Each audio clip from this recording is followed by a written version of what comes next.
BNP জনগণের স্রোত বসিয়ে দিয়েছে, যা দেখেছি আমার কাছে অত্যন্ত ভালো লেগেছে। আমি দুপুরের সময় এসেছিলাম, কালাপাড়ে ঘুরে দেখেছি, তাদের কাছে মনে হয়েছে, আমার কাছে মনে হয়েছে তাদের কাছে গতকাল ঈদ যায় নাই, ঈদ হয়েছে আজকে। মহল্লায় ধানের শীষের স্লোগান, নজরুল ইসলাম আজাদ সাহেবের স্লোগান নিয়ে মিছিলে মিছিলে ভরে দিয়েছে। আমি কালাপাড়াবাসীদের উদ্দেশ্যে বলতে চাই, আপনারা বিএনপি নেতাকর্মী যারা আছেন তারা একটু সাবধান হন, কারণ অনেকেই আছেন আওয়ামী লীগের সাথে আঘাত করতেছেন। যদি কোন নেতাকর্মী আওয়ামী লীগের সাথে আঘাত করেন, ধরা পড়ে এবং জানতে পারি, তাকে দল থেকে সঙ্গে সঙ্গে বহিষ্কার করা হবে। কারণ আওয়ামী লীগের জন্য আপনারা বিগত 17 বছর এই কালাপাড়িয়াতে কোন অনুষ্ঠান করতে পারেন না, পেরেছেন? তাহলে এখন কেন আপনারা আওয়ামী লীগকে প্রশ্রয় দিবেন? আওয়ামী লীগকে কখনো প্রশ্রয় দিবেন না, কারণ আওয়ামী লীগকে বিশ্বাস করা ঠিক নয়। তারা ইন্দুর কুমার সাহেবের চেয়েও খারাপ। তারা যখনই সুযোগ পাবে আপনাকে ফুস করে সবল মারবে।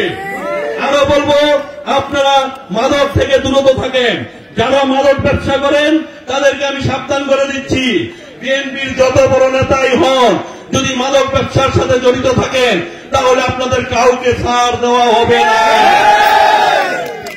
আরো ভালো লেগেছে, আজকে অনেকেই বলেছে কালাপাড়িয়া ঘরে ঘরে রাজনীতি, তারা গ্রুপিং করে না। কালাপাড়াবাসী আজকে প্রমাণ করে দিয়েছে যে আমরা সময় মতো ঐক্য গড়ে তুলতে পারি, সেই ঐক্য তারা আজকে গড়ে তুলে দিয়েছে। আমি এই জন্য কালাপাড়াবাসী সবাইকে ধন্যবাদ জানাই।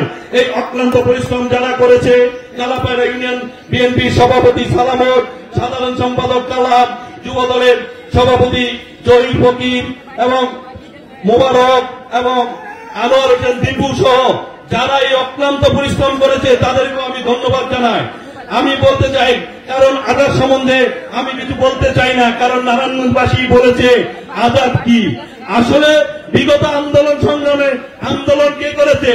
আর আজাদ কার নেতৃত্বে আন্দোলন করেছে? আজাদ সাহেবের নেতৃত্বে। তখন সুমন আঙ্গুর কোথায় ছিল?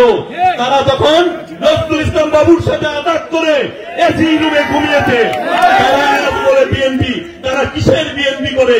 তারা তো আওয়ামী লীগের দালাল। আওয়ামী লীগকে প্রতিষ্ঠিত করতে চেয়েছে রাজার মাটিতে। তাই আমি বলবো, যেখানে আঙ্গুর সুমনের লোক পান তাদেরকে এলাকা থেকে বিতাড়িত করে দিবেন।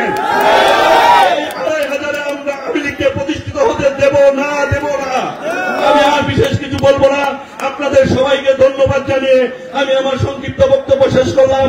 বাংলাদেশ জিন্দাবাদ, বাংলাদেশ জাতীয়তাবাদী দল জিন্দাবাদ, শহীদ রাষ্ট্রপতি জিয়াউর রহমান অমর হোক, আগামী দিনের রাষ্ট্রনায়ক তারেক রহমান জিন্দাবাদ, দেশনেত্রী বেগম খালেদা জিয়া জিন্দাবাদ, 2,500 মাটি ও মানুষের নেতা নজরুল ইসলাম আজাদ সাহেব জিন্দাবাদ।